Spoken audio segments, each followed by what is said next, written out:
শহীদ রাষ্ট্রপতি জিয়াউর রহমানের চরিত্র হরণ করা হয়েছিল, রাজাকার বলা হয়েছিল জিয়াউর রহমান সাহেবকে। আপনারা বিগত আন্দোলনে দেখেছিলেন যে তুমি কে আমি কে, রাজাকার রাজাকার, কে বলেছে কে বলেছে, স্বৈরাচার স্বৈরাচার, রাজাকার রাজাকার বলে 16টি বছর এই দেশকে শাসন করেছিলেন শেখ হাসিনা ওয়াজেদের স্বৈরাচারী সরকার। এই রাজাকার রাজাকার বলে 16 দিনও কিন্তু ক্ষমতার মর্যাদে থাকতে পারেন নাই। এই মনে আছে আপনাদের? জুলাই আগস্ট এই আন্দোলন 16 দিন লাগে না। 16 বছরের দুঃশাসন ওই রাজাকার দিয়ে আপনি শুরু করেছিলেন। 16 বছরের দুঃশাসনের অবসান 16 দিনে হয়েছে ওই রাজাকার মুখে আনার জন্য। মুক্তিযুদ্ধ শেষ হয়ে গিয়েছে। আমাদের দলে যতজন মুক্তিযুদ্ধের সেক্টর কমান্ডার আছেন, আওয়ামী লীগের কয়জন নেতা যুদ্ধ করেছেন? ওনারা তো ভারতে পালিয়ে গিয়েছিলেন, ওনারা তো কলকাতায় আনন্দ উৎসব করেছিলেন। মাঠে ওনারা কয়জন যুদ্ধ করেছেন? ক্ষমতার লোভে এত লোভী হয়েছেন ওনারা, ক্ষমতার লিচু লোভের জিব্বা ওনাদের এত বেড়ে গেছে। মহান মুক্তিযুদ্ধের যিনি ঘোষণা দিয়েছিলেন সেই শহীদ রাষ্ট্রপতি জিয়াউর রহমানকে রাজাকার বলতে পর্যন্ত ওনাদের একটুও কামেনি।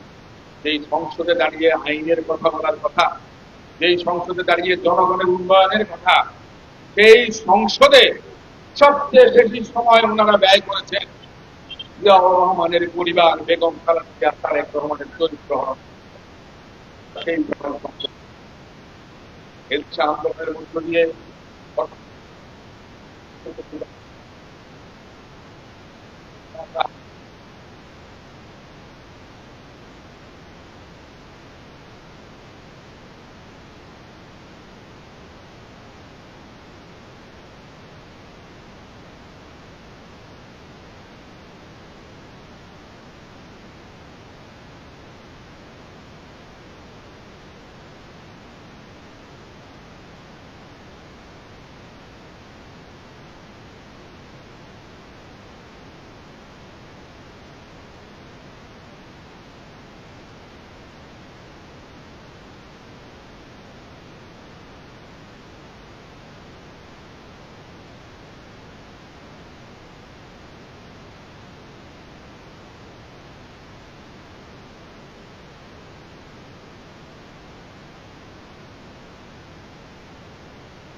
পেশা হতে পারে না।